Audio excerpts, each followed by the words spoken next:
Bismillahirrahmanirrahim. Assalamualaikum warahmatullahi wabarakatuh.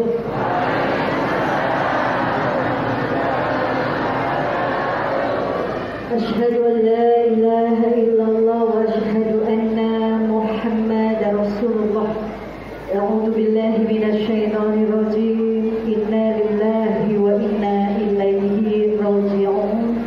La haula wa la quwwata illa billahil aliyyil azim. Allahu akbar, Allahu akbar, Allahu akbar.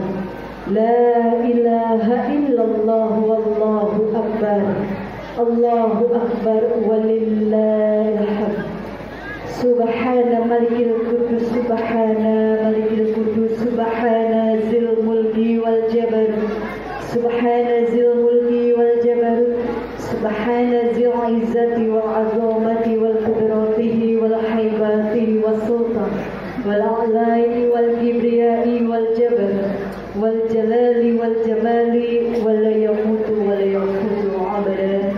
Subuhun kudusun rabbuna wa rabbul malaikati wa ruh. Subhanallah, alhamdulillah, la ilaha illallah, Allahu akbar. La hawla wa la quwwata illa billahil aliyyil azim. Allahumma salli ala sayyidina Muhammad. Allahumma salli ala sayyidina wa habibina wa syafi'ina wa maulana Muhammadin wa ala alihi wa sahbihi ajma'in. Inna Allaha wa malaikatahu yusalluna 'alan nabi. Ya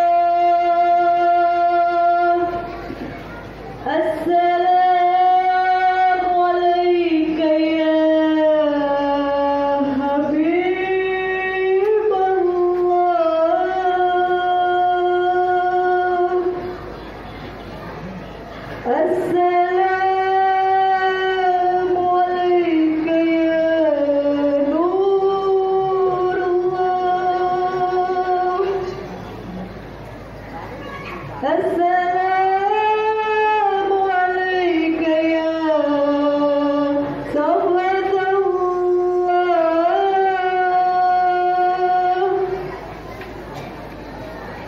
السلام عليك أيها النبي ورحمة الله وبركاته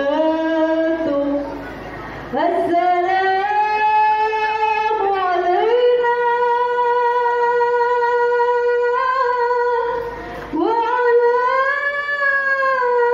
عباد الله الصالحين صلى الله على محمد صلى الله عليه وسلم صلى الله على محمد صلى الله عليه وسلم يا نبي سلام عليك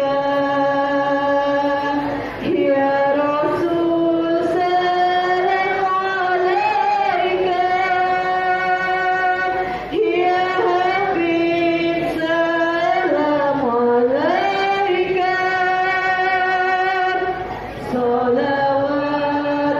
الله عليك صلى الله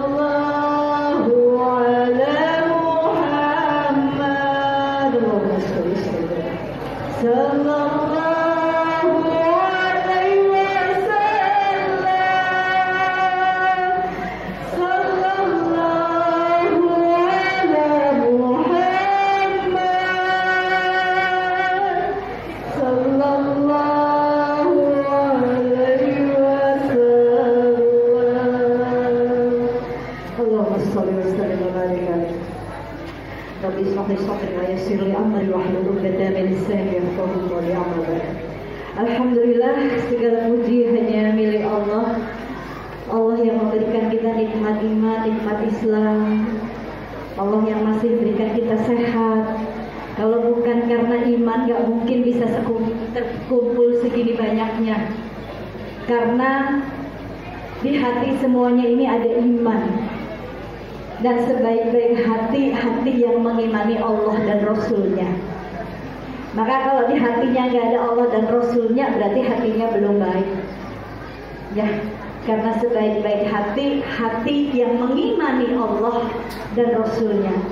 Maka karena ada iman, ada cinta untuk baginda Nabi Muhammad SAW, maka Allah gerakkan ini semua.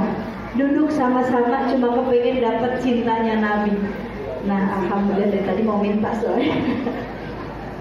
Terima kasih banyak. Nah, mohon maaf saya di atas. Mohon maaf ya Bu Camat, saya di atas Bu Lurah.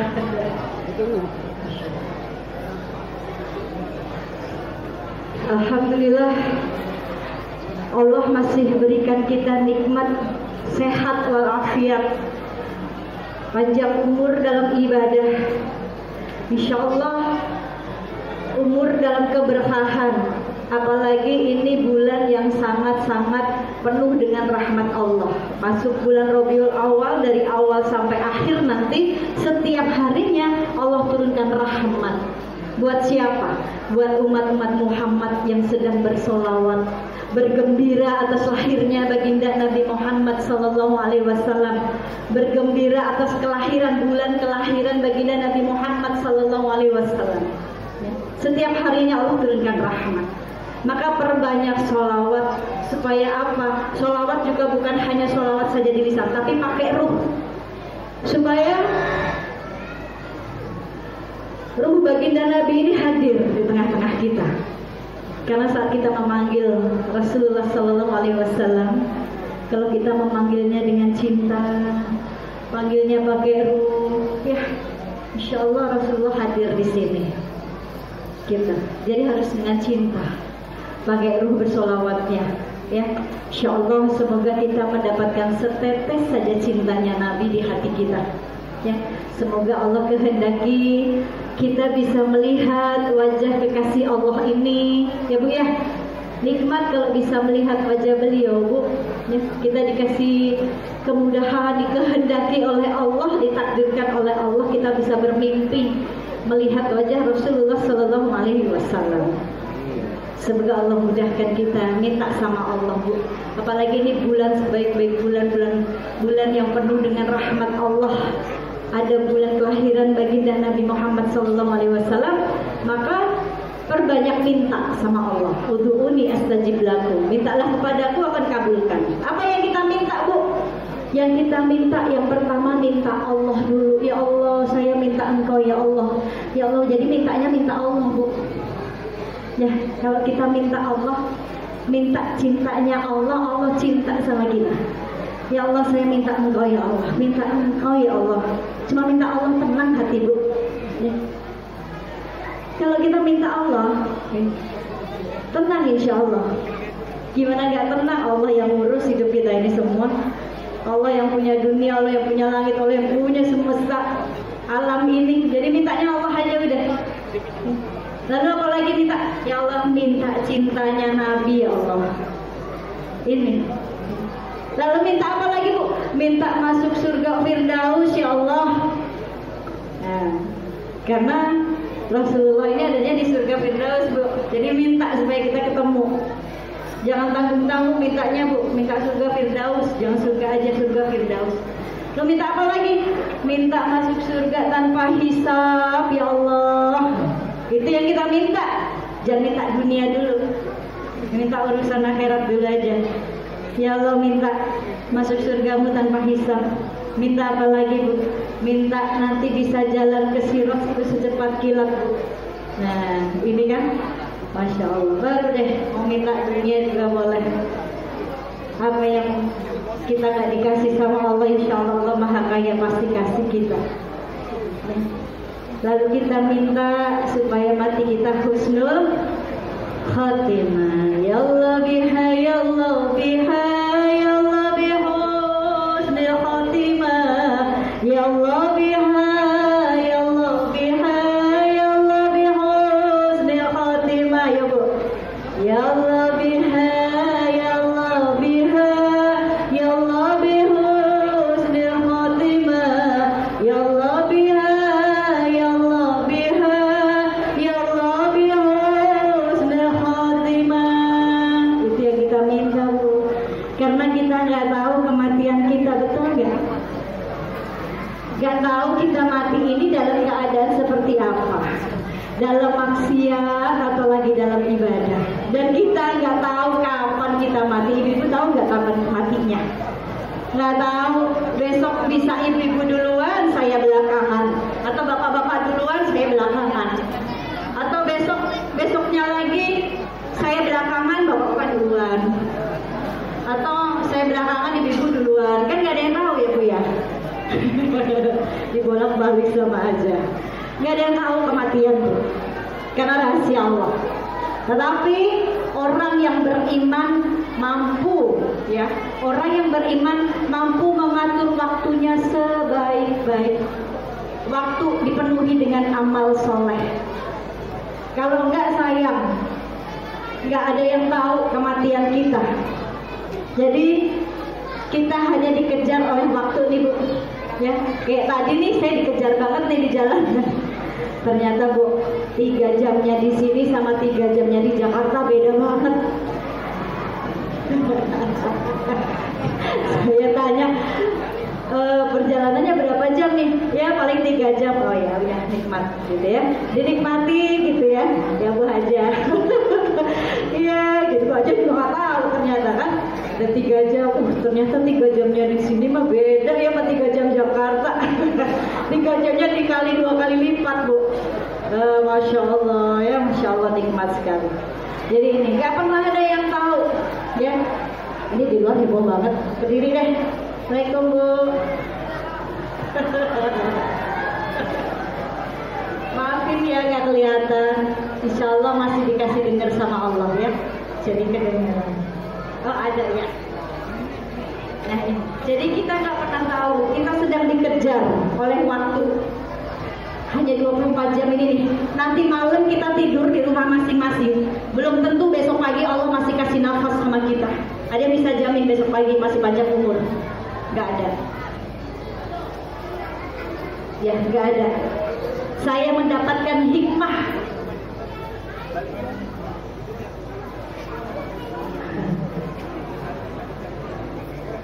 Saya mendapatkan hikmah dari kematian. Ya Bu ya.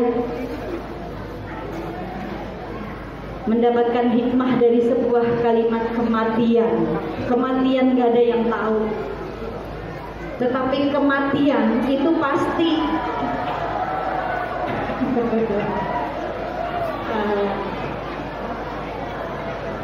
Kematian pasti datangnya. Maka setiap waktu harus dimanfaatkan dengan baik. Setiap waktu ada amalnya.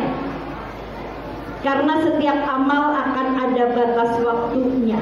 Kenapa Bu setiap waktu harus ada amalnya? Karena saat sejam yang lalu kita ninggalin sholat, besok mau kita ulang misalkan, ternyata Allah udah cabut nyawa kita, rugi. Begitu menyesalnya kita. Maka setiap waktu harus ada amal soleh. Karena setiap amal akan ada batas waktunya. Kalau kita sudah mati, gak akan bisa, mungkin kita bisa amal kembali. Maka saat Allah masih kasih nafas kita, seandainya nanti malam kita tidur itu latihan mati kita, besok pagi Allah masih panjangkan umur kita, berarti Allah masih kasih kesempatan kita untuk memperbaiki diri. Itu doang. Ya, betul Bu? Betul. Masya Allah. Salawat dan salam untuk kekasih Allah baginda Nabi besar Muhammad sallallahu alaihi wasallam. Manusia yang indah akhlaknya Bu. Ini yang ngomong lagi belajar Bu. Saya bukan ustazah Pak Camat. Mohon maaf saya tidak sebutin namanya satu-satu karena belum kenal. Buat ibu-ibu di sini, buat semua jajarannya, Insya Allah terima kasih banyak atas undangannya. Mungkin kalau saya diundang lagi semoga jalannya udah baik ya. Jalannya udah bener ya Pak. Atau mungkin pakai helikopter kayak gitu. Amin, Masya Allah. Nah, kekasih Allah yang akhlaknya luar biasa, manusia mulia. Ini yang ngomong lagi belajar Bu. Nyontoh akhlak beliau walaupun jauh banget. Ya Bu, jauh banget. Rasul sedikit tidur, saya sedikit-sedikit tidur Bu. Ya, Rasul sedikit makan, saya sedikit-sedikit makan. Rasul sedikit marah, saya sedikit-sedikit marah. Ibu-ibu gitu nggak? Sama ternyata ya. Masya Allah. Rasulullah Sallallahu Alaihi Wasallam, beliau membawa ya, dunia ini jadi indah. Kalau bukan karena beliau, kita nggak mungkin menjadi umat yang sangat-sangat mulia. Kita mulia di dunia bukan karena harta Bu, Pak. Kita mulia di dunia bukan karena harta. Kita mulia di dunia bukan karena jabatan, mohon maaf. Kita mulia di dunia bukan karena apa yang kita punya, tapi kita mulia di dunia karena ada baginda Nabi Muhammad Sallallahu Alaihi Wasallam. Itu. Kita jadi mulia karena ada baginda Nabi Muhammad Sallallahu Alaihi Wasallam. Yang katanya kita ini manusia sibuk, kadang lupa sholat, kadang berani ninggalin sholat. Masya Allah, ada manusia yang jauh lebih sibuk lagi Bu. Rasulullah Sallallahu Alaihi Wasallam setiap hari disibukkan dengan memikirkan kita umatnya. Tidurnya Rasul memikirkan umatnya. Diamnya Rasul memikirkan umatnya. Bahkan nanti di yaumil mahsyar, harahuru yaumil mahsyar, posisi matahari ada sejengkal di atas kepala kita. Panasnya kita udah bisa ngerasain lah kayak gimana, udah kebayang. Bahkan saking panasnya saat itu di yaumil mahsyar, saat ada perempuan yang melahirkan, dia sanggup anaknya yang dia lahirkan itu untuk pijakan kakinya. Saking panasnya. Dan keadaan di yaumil mahsyar nanti nafsi. Seorang istri gak mencari suaminya nanti saat itu. Seorang suami gak cari istrinya nanti saat itu. Seorang anak gak cari orang tuanya saat itu. Orang tua gak cari anaknya. Kita gak cari sahabat kita saat itu. Semua nafsi. Semua nabi pun mengatakan ya Rabbi nafsi, ya Rabbi nafsi. Sendiri-sendiri Bu. Bahkan saat itu seorang Nabi Isa saja tidak mendoakan ibunya Maryam saat itu. Nafsi. Sibuk sendiri-sendiri. Keadaannya nanti di yaumil mahsyar, bahkan ada yang dibangkitkan nanti di yaumil mahsyar dengan keadaan yang sangat-sangat kecil sekali. Kita nanti, salah satu di antara kita akan ada dibangkitkan di yaumil mahsyar nanti keadaannya dengan sangat-sangat kecil sekali, sampai gak terlihat oleh kita. Dia lari-lari takut keinjek oleh kita. Siapa mereka? Mereka orang yang sombong di dunia. Maka nanti dia akan dibangkitkan dalam keadaan yang sangat-sangat kecil sekali.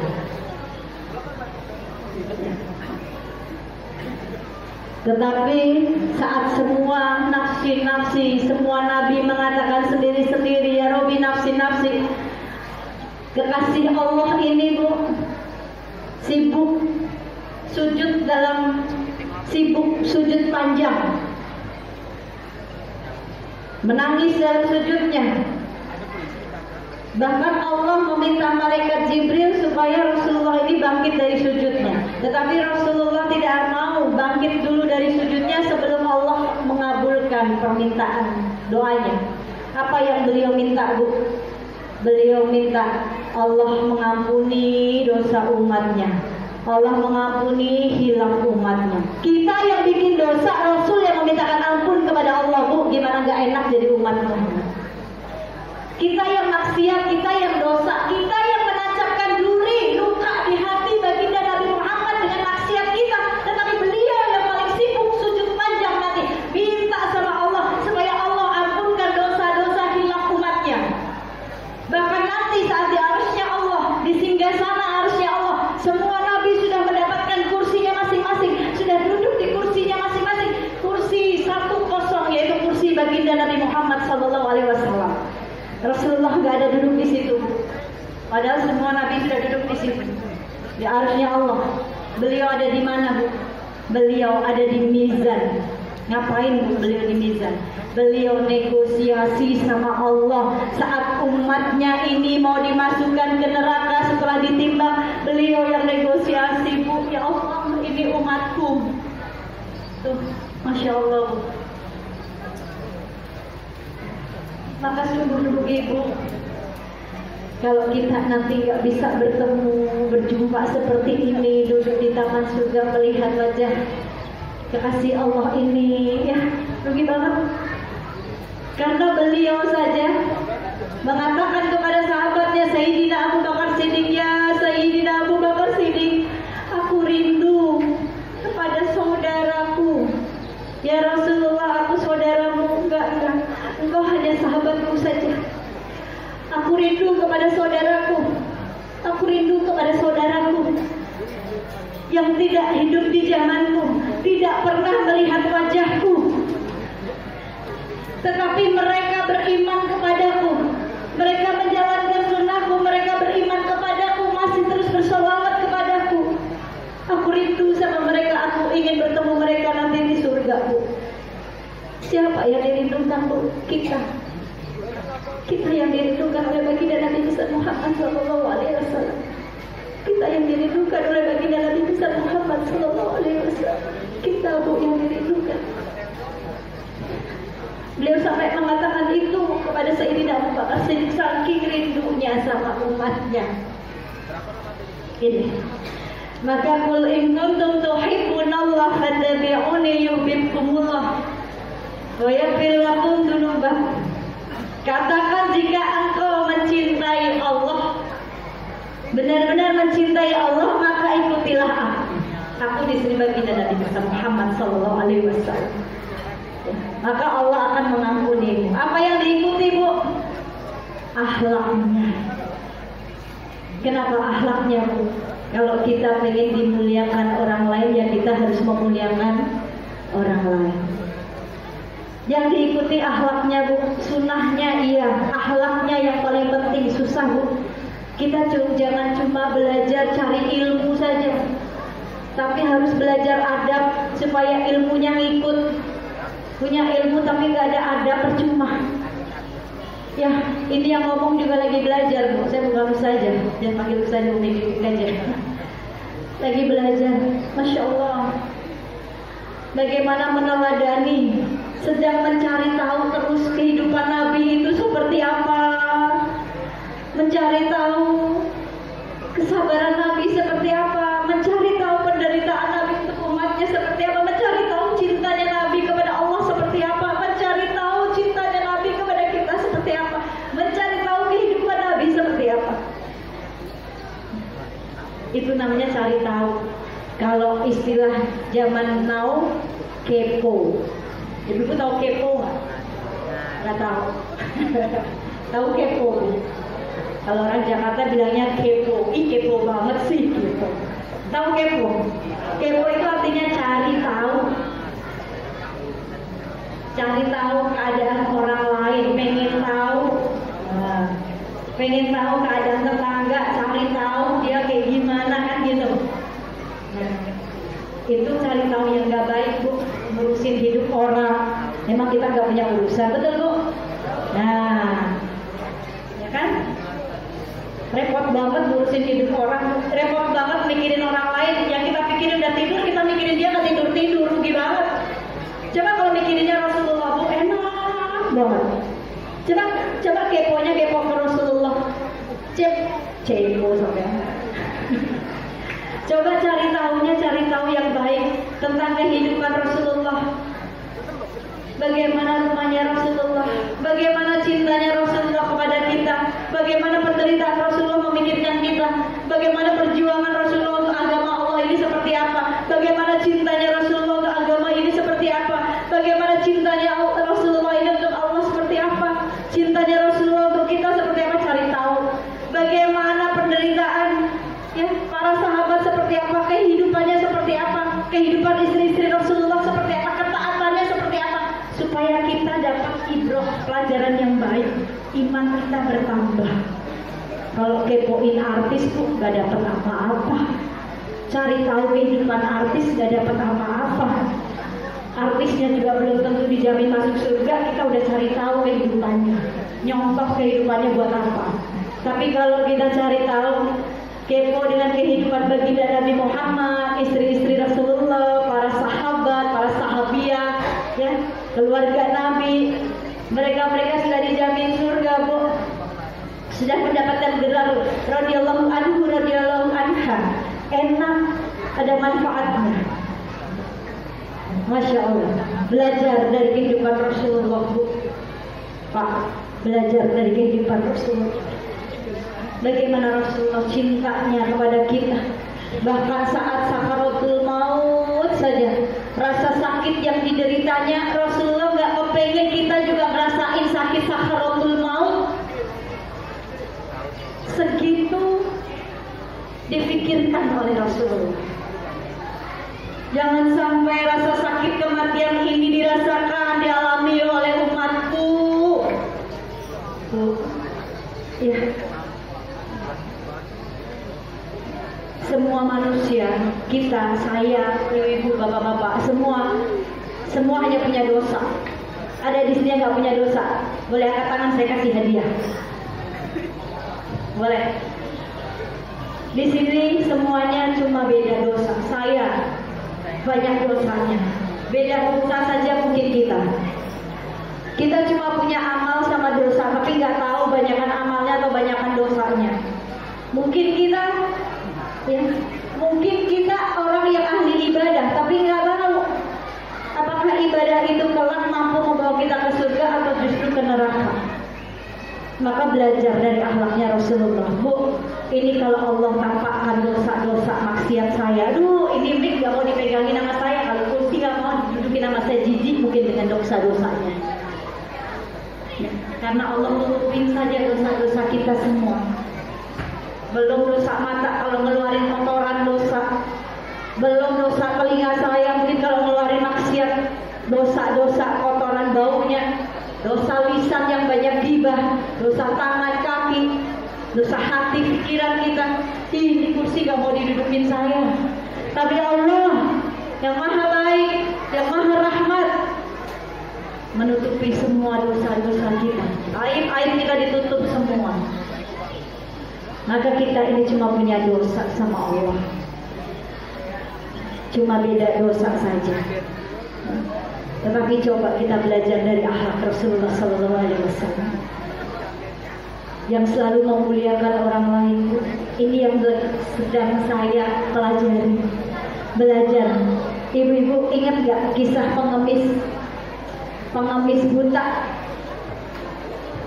buta orang Yahudi yang setiap hari mencaci maki Rasulullah? Bu, kira-kira dicaci maki enak gak?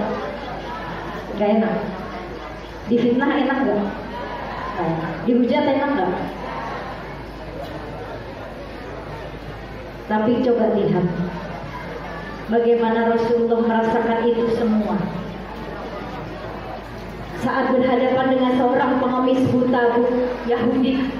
Setiap hari di pasar dia selalu berteriak-teriak, bunuh Muhammad, Muhammad tukang bohong, bunuh Muhammad, Muhammad penyihir, bunuh Muhammad, Muhammad tukang tipu, bunuh Muhammad. Setiap hari Bu mencaci maki Rasulullah. Tapi apa Rasulullah marah? Enggak. Bahkan Rasulullah justru menghampirinya, berdiri di hadapannya, membawakan makanan. Sebelum makanan itu masuk ke dalam mulutnya si pengemis buta yang mencaci maki beliau setiap hari, Rasul tahu cara memuliakan orang. Makanannya dihaluskan terlebih dahulu sebelum masuk ke dalam mulut si pencaci tersebut. Karena Rasul tahu ini pengemis buta gak punya gigi Bu ompong.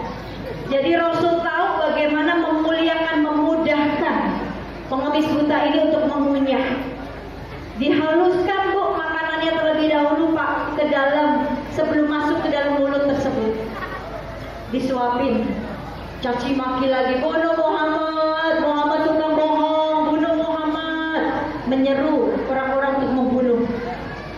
Disuapin lagi terus setiap hari Bu, sampai akhirnya Sayyidina Abu Bakar Siddiq yang menggantikan. Si pengemis masih terus mencaci maki Rasulullah, tetapi sahabat Nabi ini menggantikan posisi baginda Nabi. Sayyidina Abu Bakar Siddiq suapin pengemis tersebut, tetapi Sayyidina Abu Bakar Siddiq tidak menghaluskan dulu makanannya. Kalau Rasulullah kan dihaluskan dulu makanannya sebelum masuk ke dalam mulut si pencaci. Suapan pertama, kedua, ketiga dipegang tangan Abu Bakar sama pengemis tersebut. Siapa engkau? Engkau bukan orang yang biasa suapin aku, yang biasa menyuapi aku ini. Makanannya halus. Kemana dia? Siapa engkau? Maka Abu Bakar mengatakan, engkau ingin tahu siapa orang yang menyuapimu? Aku Abu Bakar. Dan siapa orang yang menyuapimu?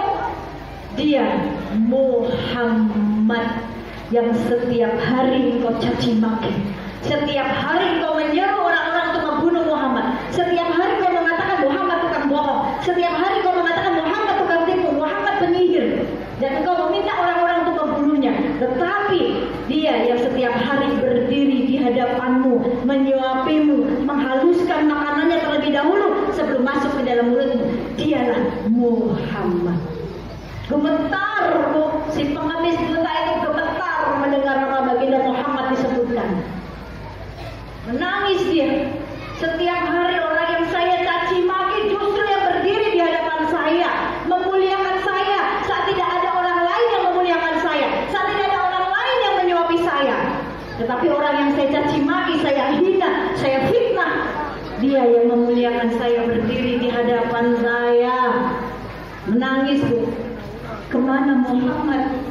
Kemana Muhammad? Apakah dia marah kepadaku? Dia tidak datang lagi menyuapiku? Kemana Muhammad? beliau sudah kembali kepada Allah. Menangis, Bu, pengemis buta itu menangis malu. Orang yang selama ini dia teriak-teriak menyuruh orang untuk membunuh Muhammad, ternyata justru yang memuliakan dia menangis. Asbab dari akhlak baginda Nabi Muhammad SAW yang membuat si pengemis buta tersebut masuk beriman, masuk Islam. Asbab kemuliaan akhlak baginda Nabi besar Muhammad SAW. Ini akhlakku. Bisa nggak Bu kira-kira? Ada tetangga nih yang tiap hari kerjaannya ngomongin kita mulu, dengki aja sama kita. Tiba-tiba nih Bu, tetangga ini ngetok pintu rumah kita, bawain makanan buat kita. Kira-kira ibu-ibu gimana? Tumben banget nih orang. Jangan-jangan ya Bu ya. Udah buruk sangka duluan. Jangan-jangan dikasih racun nih makanan nih. Ya Bu. Tapi coba baginda Nabi Muhammad SAW tidak pernah berburuk sangka sama orang lain siapapun. Bahkan ada kisah lagi, saat ada seorang wanita mau datang menemui baginda Nabi Muhammad SAW, membawakan buah. Dan kebiasaan Rasulullah ini Pak, beliau kalau punya makanan selalu dibagikan ke sahabat-sahabatnya, walaupun cuma sedikit rata dibagiin. Tiba-tiba saat itu, saat seorang wanita memberikan buah sama beliau, dia habiskan sendiri, sahabatnya nggak dibagi. Lalu sahabatnya bertanya, saat wanita itu pergi, sahabatnya bertanya kepada Rasulullah, ya Rasul, ada apa gerangan? Biasanya engkau jika punya makanan kau selalu bagikan kepada kami. Kenapa kau habiskan sendiri ya Rasulullah? Buah ini rasanya tidak enak. Jika aku bagikan kepada kalian dan kalian makan di hadapan wanita tersebut, saat buah ini rasanya tidak enak, pasti kalian akan memarahi wanita tersebut. Kenapa memberikan buah yang tidak enak kepadamu? Atau bahkan mungkin kalian meludah, membuang makanan tersebut di hadapan wanita ini. Lalu bagaimana perasaan wanita tersebut? Bu, ini akhlak. Masya Allah. Kalau kita pengen dimuliakan orang, muliakan orang lain. Dan gak perlu Bu kita berharap dimuliakan. Yang penting kita muliakan saja. Nanti Allah sendiri yang akan muliakan kita. Mau kita dicaci maki kayak gimana, mau kita difitnah, mau kita diapain aja, Bu, yang memuliakan kita ini karena ada baginda Nabi Muhammad SAW. Ini maka dari sifat Nabi ini, dari akhlak Nabi ini Bu, Pak, kita belajar jadi orang baik harus, tapi jangan merasa lebih baik dari orang lain. Betul nggak? Jadi orang baik wajib, tapi jangan pernah merasa lebih baik dari orang lain. Apalagi masalah ibadah, masalah amalan. Kadang kita nyalah-nyalahin ibadah orang. Kadang kita menilai ibadah orang. Yang kita lakukan salah, dia paling benar aja. Dan jangan sampai kita menjadi ahli ibadah, punya banyak amal, tapi muflis. Apa itu muflis? Bangkrut amalannya. Ada kisah Bu, Pak, seorang hamba Allah. Kita ini masuk surga Allah karena rahmat Allah, bukan karena amal kita Bu. Kita nggak tahu amal kita waktu ditimbang masih ada amalnya atau enggak.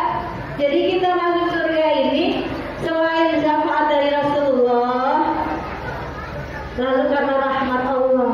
Ini ada kisah seorang hamba Allah yang beribadah di atas bukit, yang bukit itu dikelilingi oleh lautan, dan di atas bukit itu hanya terdapat satu pohon delima dan muara.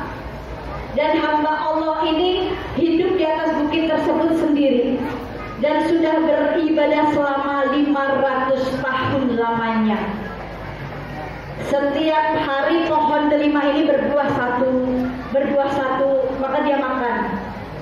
Dan air yang ada muaranya kecil itu dia pakai untuk wudhu, dia pakai untuk minum. Dan dia beribadah selama 500 tahun di bukit itu.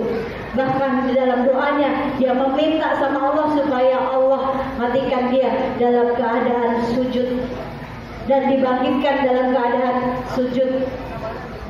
Allah kabulkan.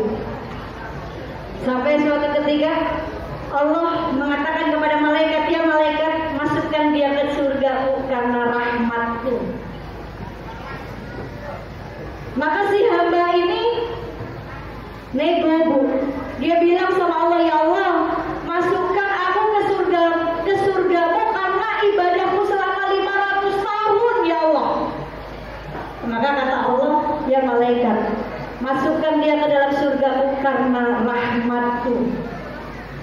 Ini hamba masih protes, ya Allah, masukkan aku ke surgamu karena ibadahku selama 500 tahun, ya Allah. Allah mengatakan lagi, ya malaikat, masukkan dia ke dalam surgamu karena rahmatmu. Protes lagi, Bu.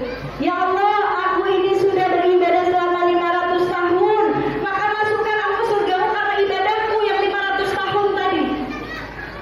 Maka kata Allah, ya malaikat, coba ditimbang. Kalau begitu ditimbang. Nikmat-nikmat yang aku berikan kepada dia sama ibadah dia selama 500 tahun. Coba ditimbang, banyakkan mana? Ternyata nikmat yang Allah berikan, nikmat pandangan, semua nikmat ditimbang dengan amalnya selama 500 tahun, tidak ada apa-apanya, Bu, amalannya. Maka kata Allah, ya malaikat, kalau begitu masukkan dia ke dalam nerakaku, kata Allah. Sampai akhirnya si hamba tersebut, ya Allah, kalau begitu masukkan aku ke surgamu karena rahmatmu saja. Maka itu, Bu, jangan pernah putus asa akan rahmat Allah. Kita hidup di dunia, Bu, semua dapat ujian. Tapi jangan pernah membandingkan ujian kita dengan ujian orang lain. Nikmati saja. Semua di sini pasti dari ujung sampai ke belakang semua dikasih ujian sama Allah. Gak mungkin gak dikasih ujian. Orang namanya masih hidup pasti ada ujian, betul? Kapan ujian itu gak ada? Besok kita mati, selesai ujian kita. Benar? Besok kita mati, selesai, gak punya ujian. Tinggal kita mempertanggungjawabkan perjalanan yang sangat panjang, menghadapi perjalanan yang sangat panjang, yaitu kematian. Di dalam kubur, perjalanannya ini panjang, Bu, butuh kendaraan. Maka kalau di dunia kendaraan ini tidak dipakai dengan sebaik-baiknya, nih tubuh kita kendaraan, Bu, pakai dengan sebaik-baiknya mumpung masih sehat. Pakai dengan sholat, hidup 100 tahun gak sholat percuma, Bu. Benar? Walaupun hidup 1000 tahun, kalau tak sembahyang, apa gunanya? Walaupun hidup 1000 tahun, kalau tak sembahyang, itu tahu ya.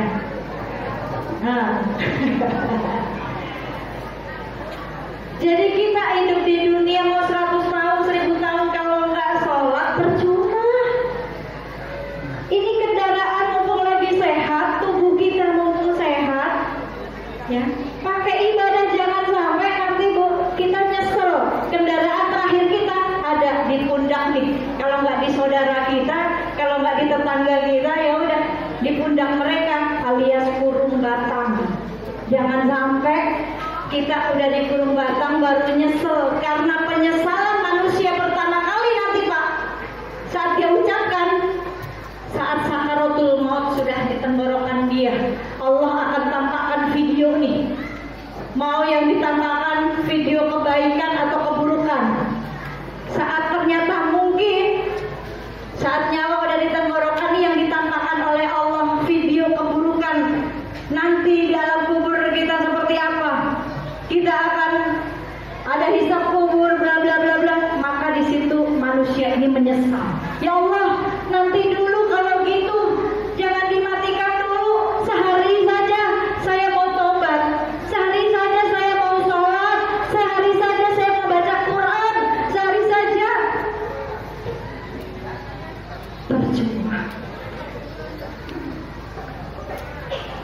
Betul Bu?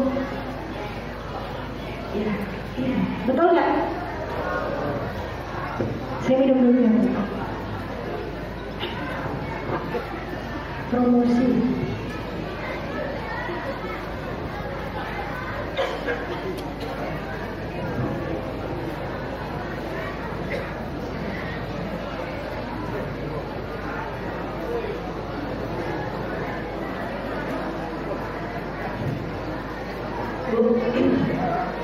Ini kendaraan. Itu penyesalan manusia pertama kali. Tapi kalau ternyata saat sakaratul sudah ditenggorokan, yang ditampakkan ternyata video kebaikan. Bagaimana dia nanti?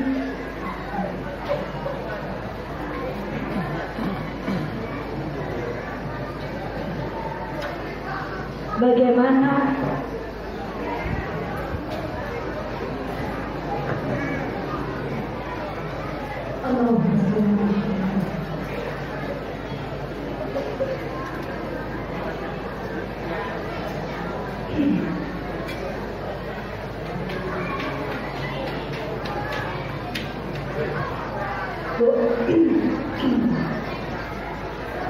ternyata saat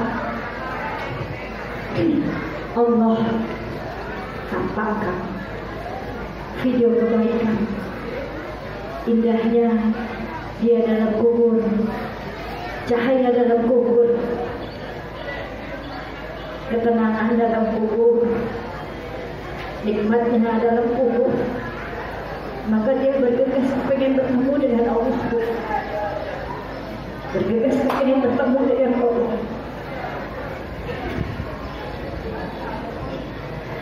Gak mau dilama-lamain, pengen buru-buru dikubur.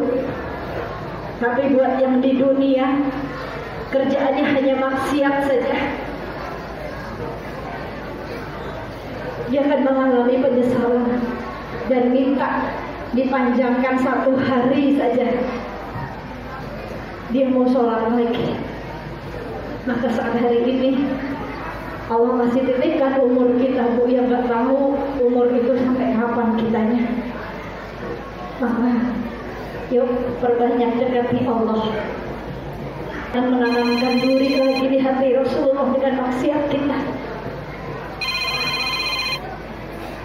Kita dekati Allah, perbaiki ibadah kita, perbaiki akhlak kita, perbaiki sholat kita. Barang siapa memperbaiki hubungannya dengan Allah, Allah akan perbaiki hubungannya, hubungan di dunia, hubungan dengan makhluk, muamalahnya, semuanya. Bu, saya pernah ngerasain, walaupun ini masih terus belajar, pengen baik dalam pandangan Allah saja. Ya Bu, semuanya pasti diuji. Mau yang kaya diuji.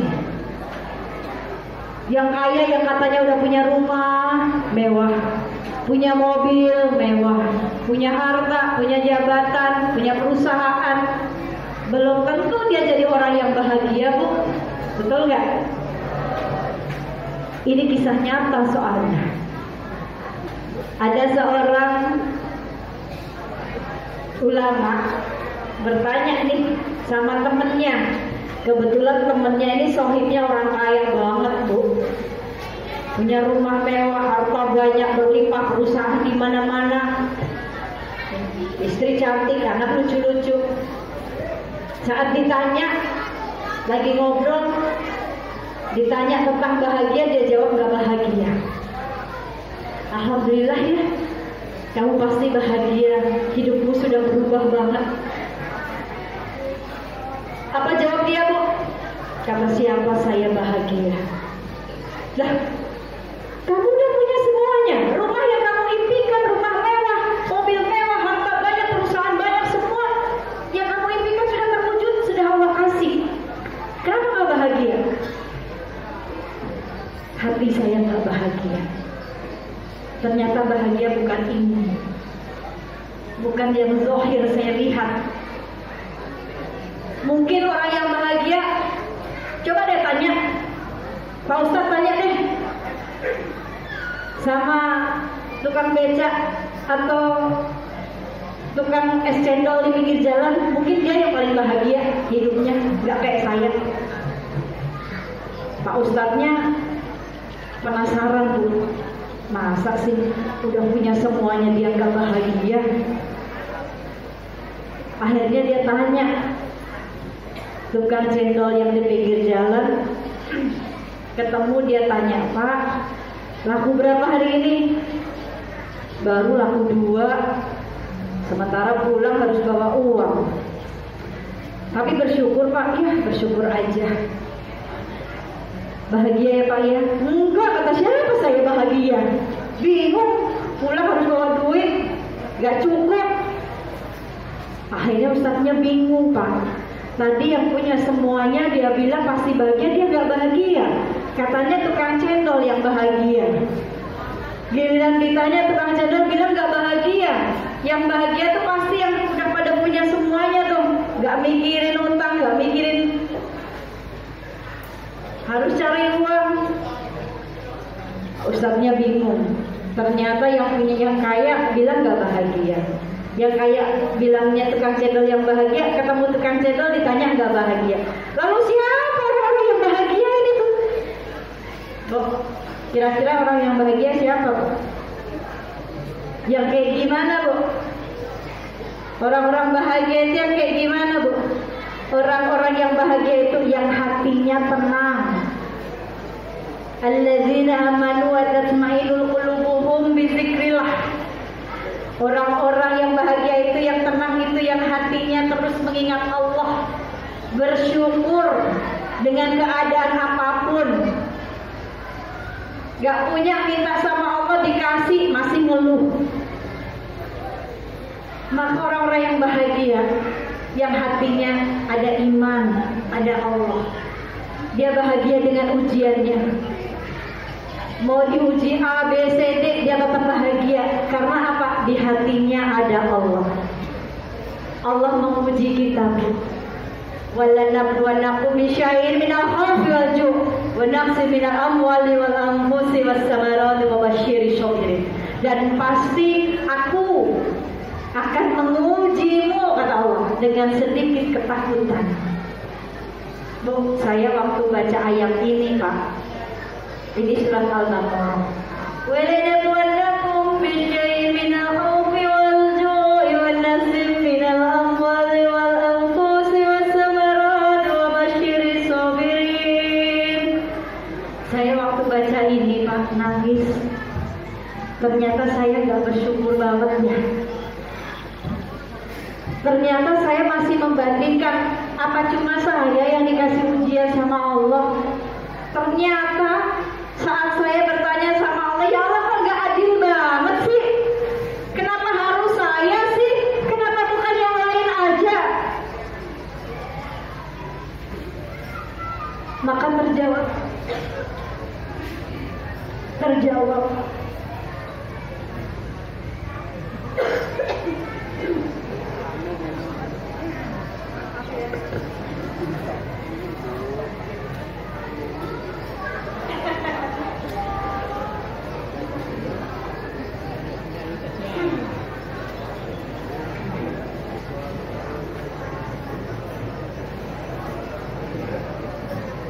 Allah. Ternyata surat ini yang bikin saya nangis Pak. Ayat ini surat Al-Baqarah 155. Saat saya pernah mengatakan kok gak adil banget. Ternyata saat saya membandingkan, bertanya kok saya diuji, ternyata ini jawabannya. وَلَنَبْلُوَنَّكُمْ بِشَيْءٍ مِنَ الْخَوْفِ. Dan pasti aku akan mengujimu dengan sedikit ketakutan, kata Allah. Saya takutnya luar biasa. Kehilangan makhluk takut. Ya Allah, kenapa nih? Anak saya masih kecil-kecil. Kenapa harus saya? nanya ke Allah, gak adil banget sih ya Allah gitu. Ternyata ayat ini begitu paham, begitu baca, malu.